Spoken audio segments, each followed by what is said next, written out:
Next up, we got NASCAR. Let's get it. So look, bro, it's your boy CBS Spike, man.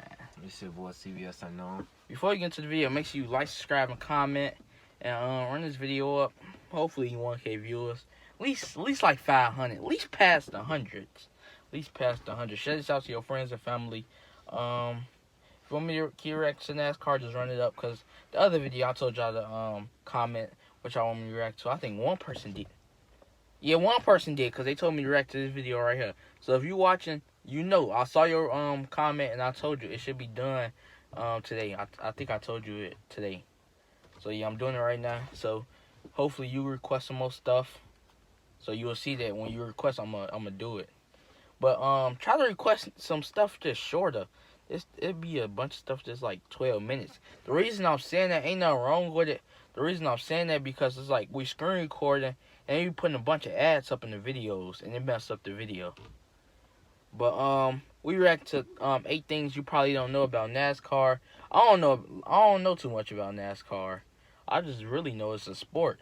And it be like a bunch of crashes and stuff. Basically all I know. But we finna get into it. You're just talking a lot.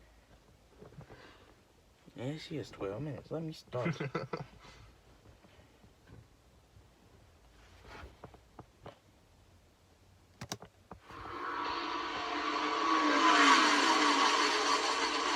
We already know the first 2 minutes. Over time, I've noticed that a good chunk of my subscribers have either never watched a NASCAR race or have just started getting into the sport. And with the quarantine finally being partially lifted this week, and NASCAR being the first American sport to resume competition, albeit with no fans in attendance, there's going to be an influx of new viewers checking into NASCAR for the first time. So I thought it might be a good idea to explain what exactly the hell is going on here for newcomers. NASCAR's... Hey, we don't own copyright, so please don't copyright it, bro. Like, please don't copyright it. And what he had said, I didn't even know NASCAR was like they continued it, like, cause you know quarantine and stuff. I didn't even know, but it looked like they did though. I gotta start watching me some more NASCAR. You should have probably knew. NASCAR is actually a lot like baseball or golf. The more you know about it, the more interesting it becomes. But the less you know about it, the more ridiculous it seems. So with information at a premium, here are 8 things that you probably didn't know about NASCAR.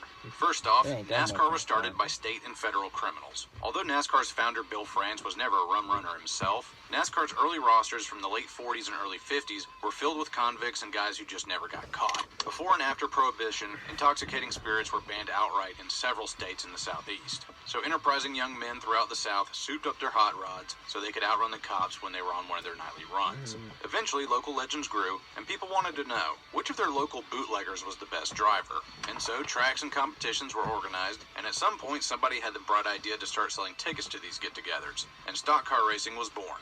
Bill France, a Daytona Beach resident and businessman, as well as a former race car driver himself, saw the growing interest and established the National Association for Stock Car Auto Racing, NASCAR, and the rest was history.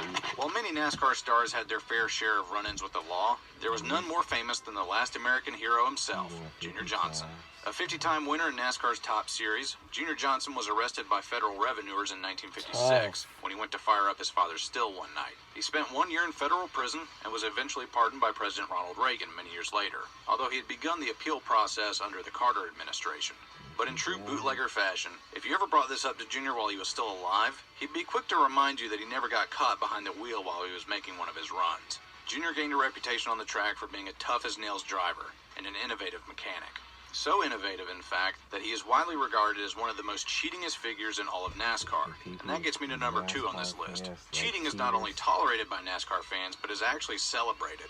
I know this comes as a shocker and is at odds with every other sport in existence, but hear me out. Although the sanctioning body of NASCAR is very stringent with its rules, NASCAR fans have always turned a blind eye to cheaters in the sport and actually sing their praises amongst themselves. Teams are allowed to either build their own cars or purchase them from other teams. And even though NASCAR has strict specifications that those cars have to adhere to, there's always a little wiggle room left to exploit. There's an old saying in NASCAR, if you ain't cheating, then you ain't winning.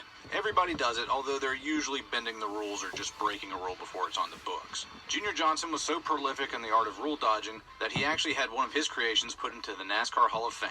the Yellow Banana. A 66 Ford Galaxy that was one of the most disgustingly illegal cars in the history of the sport, and got its name due to its shape and its yellow paint job. But if there was ever a mechanic who could best Junior Johnson in the dark arts of stock car cheating, it was Smokey Yunick. With a silly name but a penchant for disregarding the rules at every turn, NASCAR fans became enamored with Smokey's antics. He did anything to get a leg up over the competition, making his engines too big, mounting the bodies too far forward in the frame, increasing the size of the fuel tank, and when officials became wary of that, they mandated the size of the fuel tank to 20 gallons. But Smokey then just made the fuel line wrap around the car, which squeezed an extra gallon or two out of the limit set in place. And in one famous example, Smokey had his fuel tank seized by NASCAR tech inspectors, saying that it was too large and he had a total of 10 infractions that needed to be changed. They had pulled the fuel tank out of the car as extra punishment, thinking that Smokey would have to push the car back to the garage. But instead, Smokey just jumped in the car, cranked it up, still with no fuel tank in it, and drove it back to his crew while shouting at the officials, "Make that 11 things." True to his name, Smokey fogged up the lines between right and wrong. And even to this day, this proud tradition of rule bending is still alive in NASCAR. As recently as 2018, during the Flexgate scandal, Stewart-Haas racing cars have manipulated the bracing on the rear window to give way at high speeds to direct more airflow towards the spoiler,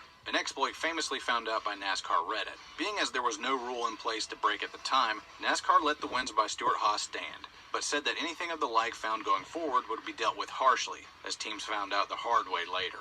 The Stewart-Haas team of cars beat the law at the time, but that actually leads to the question, wait, there are teams in NASCAR? Well, yeah, number 3. NASCAR is a team sport. One team owner might expand his stable from one car to include 2, 3, or even 4 cars, the maximum allowable as of right now. Piloted by different drivers with different crew chiefs who prepare the cars, these teams share information and discoveries, but still prepare their cars independently according to the preferences of the drivers. Sometimes this leads to friendly and not so friendly competition in-house, which may or may not have beneficial effects on the teams. It's all dependent on the chemistry of the people involved. So the owner of the entire operation has to manage his personnel accordingly.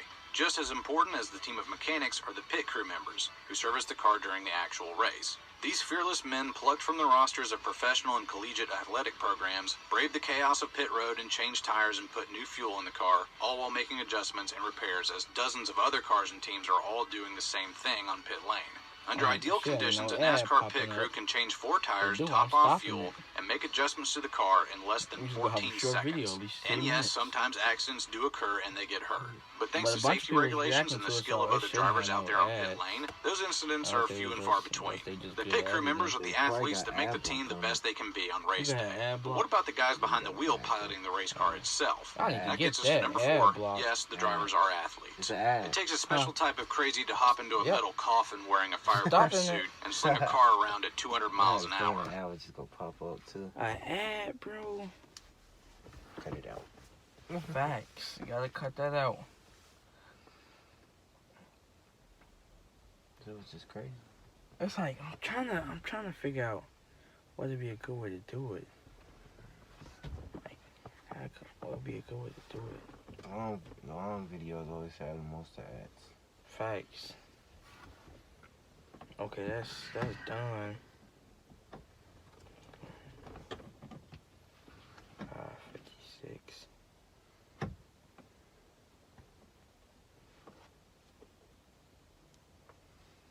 I'm gonna just start it back up. Yeah. Boy, another ad go pop up.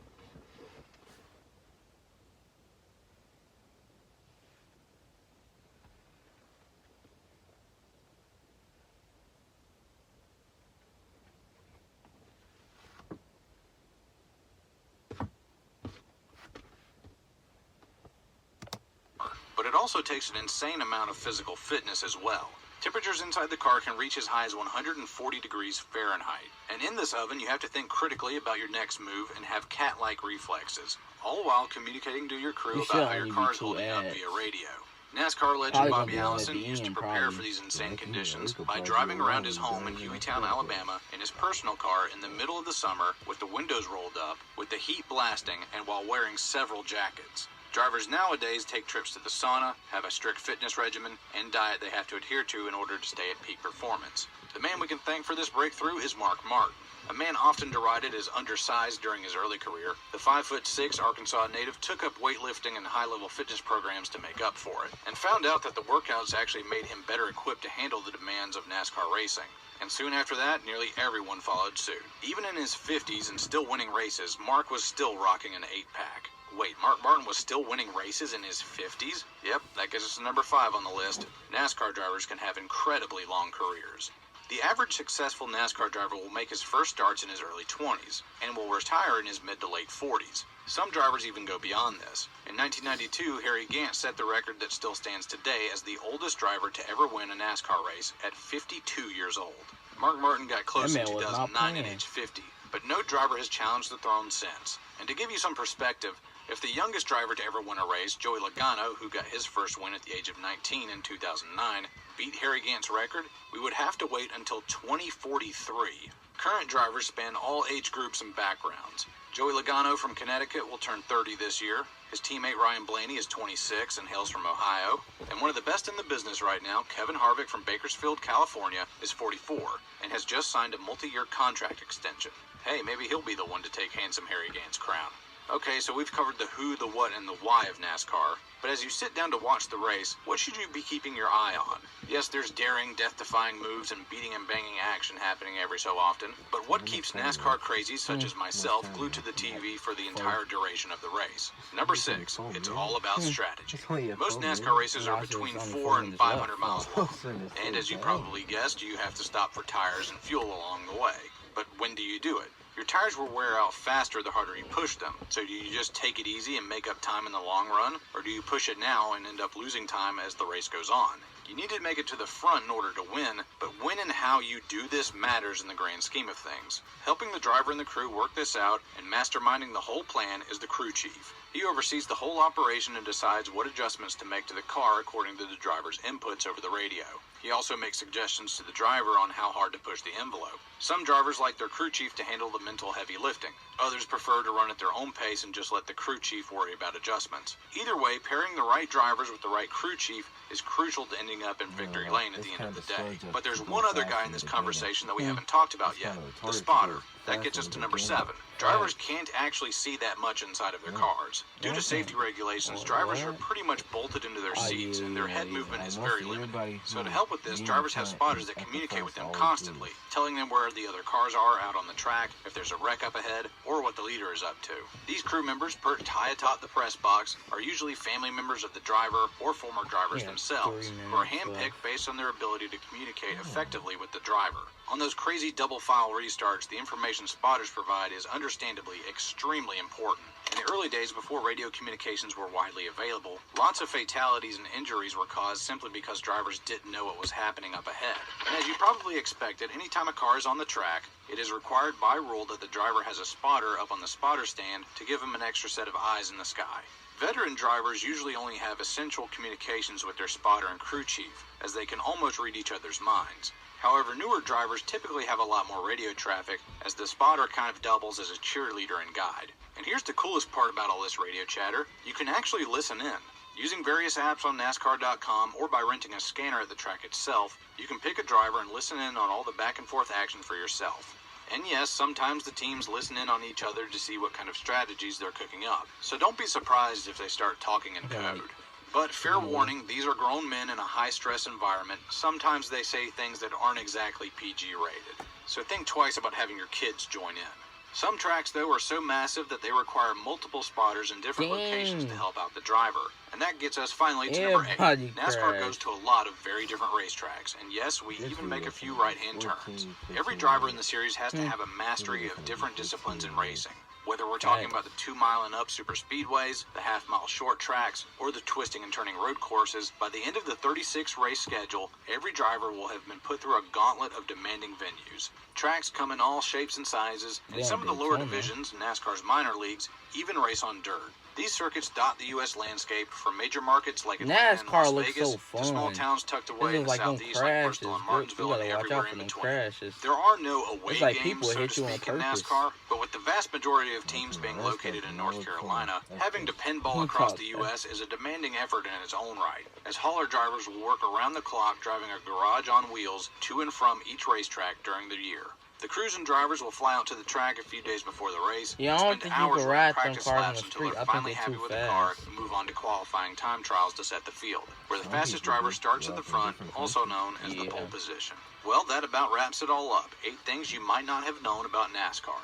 Hopefully this video has shed some light on this weird, traditionally southern motorsport and given you a greater appreciation of these cars going around in differently shaped circles at unreasonably fast speeds. If you want to know more about the types of drivers that make NASCAR what it is, then you can check out my video on the 9 types of NASCAR winners here and in the description Heck down no. below. Facts. Also, big shout That's out to 36. Biodegradable, Do not who request edited this that. video I'm not for me doing while that. I've been busy at work. You can check him out also down in the description. Thanks for watching. I hope you found this video helpful, and until next time, y'all take it easy. Facts. Do not request that 36-minute video because I'm not doing it. I'm sorry, but I can't do that. I can't sit in front of no camera for just one video for 36 minutes, half an hour on just one video. I might as well just go live stream. Facts. But he was speaking a lot of stuff that I didn't know about the spotters and stuff. I did not know none about that. Like, I didn't know who was the like first person to get 50 wins. I didn't know who was the youngest and who was the oldest. I didn't know none of that. But he gave a lot of advice though, like a lot of information. But like, subscribe, and comment. And the person that requested this, if you watching this, request some more stuff about NASCAR. Like you right here, you just watching right now. Request some more stuff.